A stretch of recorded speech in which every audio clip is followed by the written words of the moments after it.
Now it's my privilege to introduce someone, Bernie Kirsch, the editor of the Silurian News, which I hope you're all reading, and I hope you'll start going to the website, which Joe Vecchione did a wonderful job with, and we're going to try to accelerate. Anyway, Bernie asked me whether Ben Smith is the youngest speaker we've ever had. It's possible. I don't know how to search the archives since we don't have them electronically compiled. They're not digitized. But Ben is certainly young enough so that only his staff thinks he's old in this room. But we're really glad to have him. I have to, as a matter of full disclosure, tell you that I've known him practically since he was born. His mother, who just came in, Diane Smith. Diane, you got to wave. Your mom's here, yeah. And her husband has raised three absolutely marvelous children, Ben being one of them.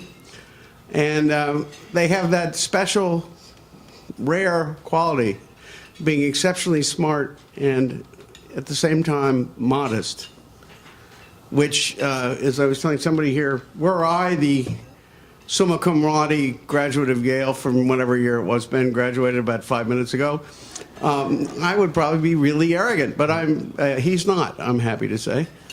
And he has taken a path that some of the people in this room can really identify with. First, he was a summer intern at the Indianapolis Star, covering police. Pulliam newspaper, I'm sure you all remember them for quality. Anyway, he did the time in the cop shack like the rest of us. You know, I mean, maybe he wasn't with Al Lewis because he wasn't at the Washington Post. He was at the Indianapolis Star. And so then he went to Eastern Europe in search of the news. He hasn't ever told me whether because he was Yale summa cum laude, he was recruited by the CIA as a covert agent. So you can ask him yourself. I never have had the heart to ask him. I doubt it. But anyway, there he was in Eastern Europe, and he not only met his wife there, he filed a whole lot of stories for the Wall Street Journal while working in his first full-time job at the Baltic Times, about which I'm sure he will tell us more. He has spurned a number of jobs from the most important news organizations to keep staying on the cutting edge of news. Most of us in this room are not, I would say, internet superior. I mean, we may now be finally minimally competent, but we're not really right out there on the front wave. So Ben has always decided to take the riskier news move, which I admire.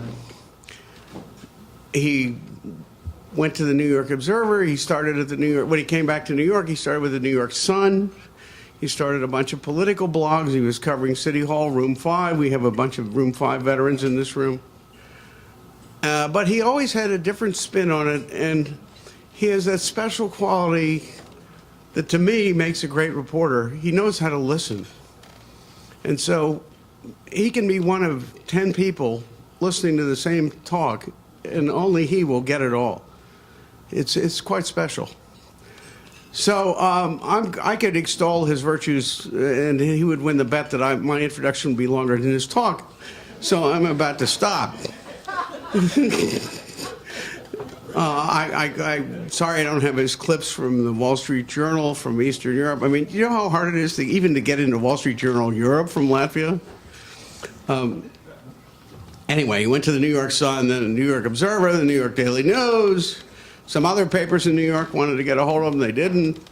Instead, he went to Politico. He happened to draw because they thought he couldn't handle it, the Democratic nominee for president in 2008.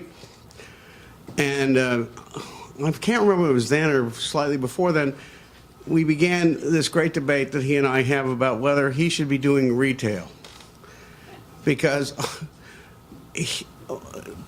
in the interest of full disclosure, how do I know Ben? My late stepmother, who a few of the people in this room may have known, was the sister of his paternal grandmother. So he is my nuclear relative. Anyway, if you didn't follow that, it's okay. It's not quite a conflict of interest, you know. But Ben, when I was at the Anchorage Daily News, I finally wrote a story that I thought was good enough for my great late stepmother to read, who was a notoriously tough editor of women's magazine. You know, the Dorothy Parker type of, if you don't have anything nice to say about anybody, sit next to me. That was Betty. So I sent this story down to the lower 48, made my weekly call, didn't hear anything about it for weeks. I finally made my annual visit. I said, so Betty, what do you think of that story I sent you? Alan, the fewer words you use to say the same thing, the more you'll get paid. That was her entire comment. It was actually quite instructive. So that's the argument Ben and I have been having. But he's the guy who thinks a story can be 18 words. Now, how could that be? He's able to condense the news in a way that I worry doesn't get him paid. Because, as some of the members here know, my ideal event would be unpaid writers setting Arianna Huffington on fire with flaming marshmallows live in Times Square as a pay-per-view event. So with that, I will ask Ben to come up and tell us how BuzzFeed works and why cats and news can lie down in the same bed. Thank you, Alan. Thank you, Alan. Thanks so much for having me. It was fun to. I mean, growing up, I think Alan was basically the only journalist I knew, and he certainly seeing the amount of joy he took in his job was something. I guess I thought I would talk a little about, and I'll try to surpass Alan's introduction for length. I don't know if I can. But I thought I'd talk a little. I mean, I think the basic sort of thesis behind what we do is that the internet has changed probably as much in the last 3 or 4 or 5 years as it had in the previous 10. And that basically, as soon as everybody kind of got used to these rules about you putting your articles on the internet, everything changed again. But I guess I would sort of get there just by way of kind of my own background. I started, when I got back from writing for the esteemed Baltic Times in Riga. I was a City Hall reporter for the New York Sun and then for the New York Observer, where if you're at the New York Observer, you're trying to get in on the presidential campaign, but it's really hard. There always has to be a New York angle. It was, Kerry and Bush. There was not a New York angle. And so I basically spent that cycle reading blogs and wishing I was more in the mix. And there wasn't a New York City political blog, so I started one immediately after that. And it was for a minute, this incredible monopoly where if the mayor put out a press release at 11 a.m., I could go to lunch, put up an item about the press release at 2, and that would be the only way anybody who was interested could see the thing until somebody printed it, until the New York Times came out the next morning. And so that was true both of, there were just all sorts of scoops that would lose their currency through the day, and it was like sort of a kind of like arbitrage. I mean, it wasn't, but it also, the thing that I found most fun about it was that it gave you this incredibly direct relationship with your sources. There's not anybody's ever covered City Hall or New York politics, there's not a huge audience. There's a couple thousand people, but they're obsessed with it. They're talking to you all the time. If you're their source for information, they're bringing you things constantly, and that is sort of it's that kind of relationship that I guess I kind of got addicted to, the directness of the web. And at Politico, I think we tried to take some of those same principles national. And when I started at Politico, again, we were really able just to win by being faster than anybody else, by typing faster, by getting things up on the web faster. I had a little video camera I would carry around, and if at an Obama press conference, I could upload the video, and there would be a row of like 15 network cameras behind me, but it would take them 3 or 4 hours to get the video from their camera to the internet. And so, it was, again, this was not like the most satisfying form of journalism, but it was a way certainly for us to get to break through. And I wrote a blog there, and again, you can develop this very direct relationship with your sources, who are also your readers on these blogs. And on a political campaign where the inside conversation and the outside conversation sort of merge, and everyone wants access to that inside conversation, it was a very effective way to kind of it was sort of, these blogs became the place where that great story of the 2008 election played out, and there were probably about half a dozen blogs talking to each other and fighting with one another about either ideology or just analysis, and some of them sort of were basically just reported like mine, others ideological. And the way you would get traffic and the way you would get readers is that you would attack someone or you would criticize them, and then you would copy the link and say, hey, Nate, I think, to Nate Silver, who I fought with a lot, I think your analysis is terrible, and I wrote this thing attacking you, and I hope that you will write a piece attacking me, but that you'll insert a big link to my blog, and that you'll do it above the part where you attack me. And so there was a whole economy of this going on behind the scenes.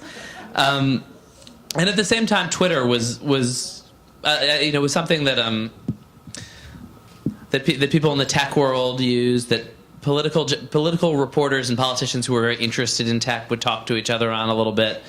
But like on Election Day 2008, Barack Obama, which is I think one of the biggest accounts on Twitter, sent one tweet. It said, "Please remember to vote." I mean, that was sort of it. And then really as the healthcare fight developed in 2009 and 2010, that whole conversation among the blogs just shifted en masse to Twitter. And that whole kind of inside conversation, which had been, it had been the boys, it had always existed. It had been the boys on the bus. It had been gossip and rumor in the press room. And there'd always been kind of a central conversation, which then kind of emerged in public on these blogs. And then, Twitter was just a much, much, basically more effective way to fight with people. You didn't have to do that whole email thing. You could just tag them with an @ in their handle, and that whole, and then for readers, it was, you see this central conversation, which had been a kind of semi-private conversation playing out in public, which is fun, and which is, one of the, for particularly political junkies, that's kind of what you read for. And so as a result, Twitter really sucked the life out of that ecosystem of political reporting. And political blogs, and you could just, I could just sort of feel the readers go away.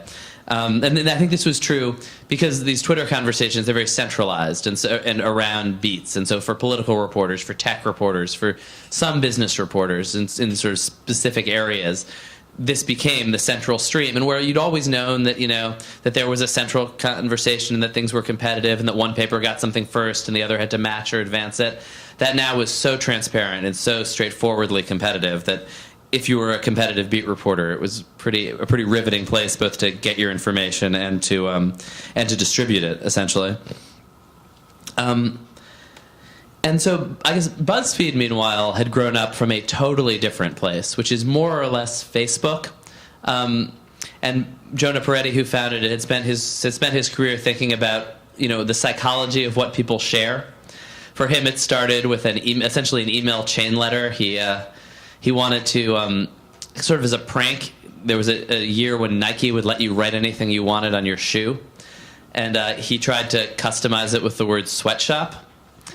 And their customer service representative told him that wasn't a real word, so he couldn't. And he wrote back with the Merriam-Webster definition, and there was this long correspondence which he forwarded to 10 friends. And a week later, he's on the Today Show debating the representative of Nike about sweatshops. He knows nothing about sweatshops, but became very obsessed with how these things how things go viral, how things spread. And so it built BuzzFeed really as a laboratory of experimenting with how things spread. And in 2007, 2008, the things that people were spreading, the things that people were sharing, and were pictures of their kids, pictures of themselves, and then that became pictures of their pets, and then that becomes pictures of cute internet animals and memes and kind of jokes. And that ecosystem had been kind of evolving to where people were starting to share news and magazine articles, and other social platforms, mainly Twitter, had come up as a place where journalism was being shared the way people were sharing pictures of their drunk friends on Facebook. And so BuzzFeed decided, and this is when I started to just to make a bet that was sort of the direction that that these platforms were headed, that they were becoming the core distribution channels for news, and with these channels, with Facebook, with Twitter, you could reach vastly more people than you can reach even with a big broadcast pipe or with a a giant printing press. So for us, that was 100 million people last month. So the and so we started. I mean, in a way, organizing our news beats around Twitter, where there are these very competitive, centralized beat reporters on tech and business and sports and politics, and then the other place, the other sort of, I think, really interesting challenge for the way news is changing right now is just big breaking news stories. Which, I mean, and this is a crowd that actually will totally understand this, but often when you explain to people like what a total disaster it is in a newsroom when big news breaks. Like, people thought just reading the paper the next day that, like, it was an organized process and everybody knew what they were supposed to be doing and got things right and had a system.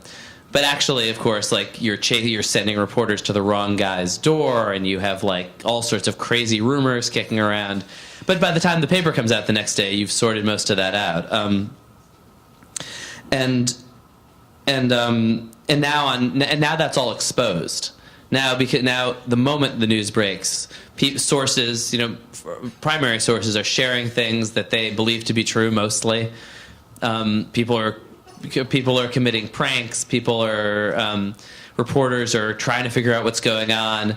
And where it used to be, you would say something. I mean, broadcast is the one place that was always live. But if you said something that was a mistake in the first few hours of some breaking story, nobody was writing it down, nobody was tweeting it. And now it all gets preserved. And there's this idea that, like, the media is so irresponsible now they can't get anything right. And I really think it is just the exposure of this thing that always happened. And so the challenge then is, like, for media organizations is, there's this choice between sort of keeping your hands clean and saying we're not going to touch anything that we haven't, double sourced, which is traditional. But the problem is that your readers are all swimming in this sea of totally unverified information. And if you're not helping them navigate it, nobody is. But they're still there. They're still consuming it. And so I think that's kind of the challenge that we're wrestling with now, is how you help people navigate through true information, but also false information. One of the things that goes most viral is when you say, no, that, like yesterday, our biggest post was, this is not a picture of the Sphinx in Egypt covered in snow. This is, even though you've seen it 100 times labeled that way, this is a theme park in Japan. Because people see everything now, and so so debunking is a more valuable service in some ways. And then the hardest thing is, what do you do with unconfirmed rumors that everyone has heard? I mean, you have to somehow say, here's something people are saying, here's where it comes from, here's why they're saying it. We don't know if it's true, we're trying to figure it out. I don't know, and that, like, my reflex is usually to not touch information like that, and a lot of reporters is, and so, I don't know, that's kind of an interesting challenge in this space right now. But I think in the meantime, I mean, I'm maybe a little utopian about this, but the thing that people, the kind of journalism that people share on these services tends to be the best stuff. Nobody's sharing the kind of half-assed day story that you were forced to write to fill some space. I mean, it's scoops. There's nothing travels quite as fast as breaking news. People want to tell their friends what the new news is, and then great analysis, great interviews, great writing. I mean, And all these platforms are constantly changing, but particularly recently we've seen hundreds of thousands of people reading 5,000, 6,000, 7,000, 8,000 word basically magazine features, being sharing them on Facebook primarily, and on Twitter, and on these other platforms. So we're now commissioning basically two big features a week. We've staffed up with a foreign desk with reporters in one in Kiev now, and in Cairo, and in a guy covering Syria, a woman in Nairobi.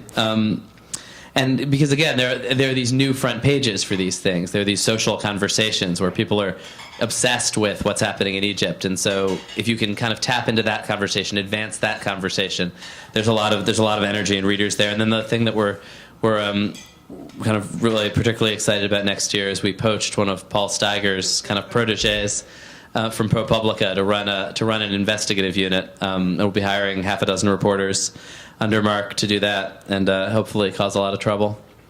And I thought it might be useful to take questions. That's kind of all I got. So thank you.